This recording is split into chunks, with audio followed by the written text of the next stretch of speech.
Welcome to today's Explainer. Look, we're diving straight into this, and today we're unpacking something that isn't just theory, it's a deeply personal blueprint that applies to literally every single one of us.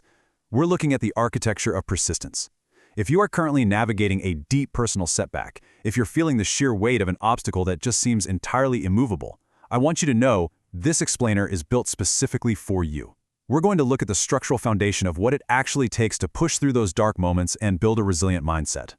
Have you ever felt like giving up? I mean, really, let that question sit with you for a second. It's a heavy, visceral feeling, isn't it? It's that sudden, completely overwhelming exhaustion that washes over you when your tank is just running on fumes. And it's absolutely vital that we start right here, by validating that very real emotion. Wanting to quit doesn't make you weak at all. It simply means you're human and you've been pushing yourself to your absolute limit. Like, no matter how hard you try, success stays out of reach. Yeah, it's that devastating sensation where, honestly, no matter how much energy, time, or heart you pour into your goal, success just stays stubbornly far away. You feel like you're running on a treadmill, right? Exhausting yourself completely while the scenery around you just doesn't change. It is incredibly demoralizing when you give it your all, yet the goal still feels utterly impossible to grasp. But what we're going to explore today is how to completely shift your perspective on that exact moment. Okay, let's jump into Section 1, From Beginner to Champion. Every successful person was once a beginner. We tend to look at successful people as if they're completely different species, like they were just magically born at the finish line. But to truly understand persistence, we have to totally shatter that illusion. Here's the raw truth. Every successful person started at square one. Think about the people you admire most, the leaders, the creators, the absolute champions in their fields. We have to strip away the intimidation that surrounds them. Before the accolades, before the mastery, they were completely inexperienced. They had day ones where they felt awkward, unsure, and entirely out of their depth. So, the reality of winners? It really boils down to two things. First, they were once completely unknown. Nobody believed in them yet because, well, there was no reason to. And second, and this is crucial, they faced failure. They didn't just stumble once. They tasted the absolute bitterness of failure, probably multiple times. Take James Dyson, for example. Before creating his revolutionary vacuum, he famously built 5,126 failed prototypes over 15 years. Let that sink in. Over 5,000 failures. The highlight reels we see today conveniently edit out those years of obscurity and defeat. The difference is simple. They didn't quit.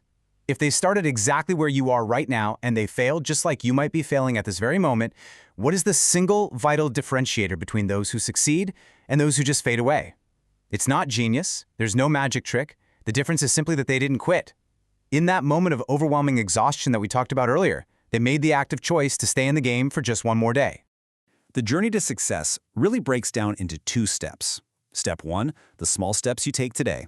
Step 2, the big achievements of tomorrow.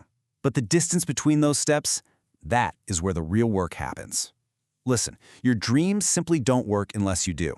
It's the daily, unglamorous micro-actions. The email sent, the extra hour of practice, the decision to try again after a painful rejection. Those are the things that directly compound into your future triumphs.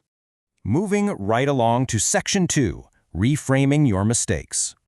Don't be afraid of mistakes. If we accept that taking action is necessary, we also just have to accept that getting things wrong is inevitable. But how you view those missteps will completely determine your ability to persist. You cannot be afraid of making mistakes. I know, from a young age, we're kind of conditioned to feel deep fear and shame when we get things wrong.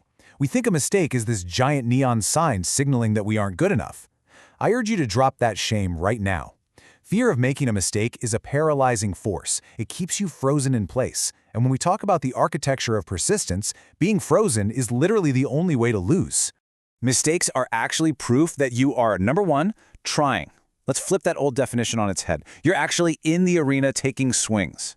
Number 2, they're proof you're learning. A mistake provides immediate, high-quality data about what doesn't work. And number 3, growing. You're physically expanding your capabilities by finding your current limits and then pushing right past them. Reframing mistakes from proof of failure to literal proof of growth, that is a superpower. All right, Section 3, the power of persistence. When life gets hard, and let's be real, it absolutely will, how do you mentally architect your resilience? When the path gets dark and motivation completely fades, you need load-bearing pillars. First, stay focused. Block out the noise and keep your eyes on the next immediate step.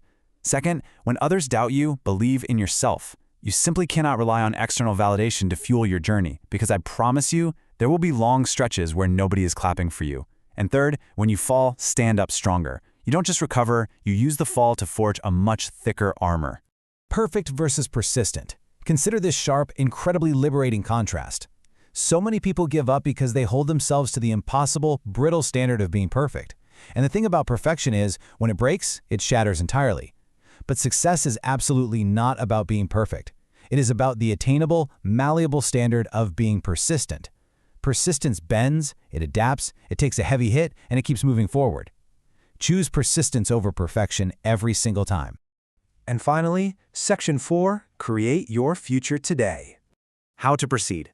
We've laid out the architecture, right? We've looked at the blueprints. Now it is time for you to actually pick up the tools and start building your way out of this setback.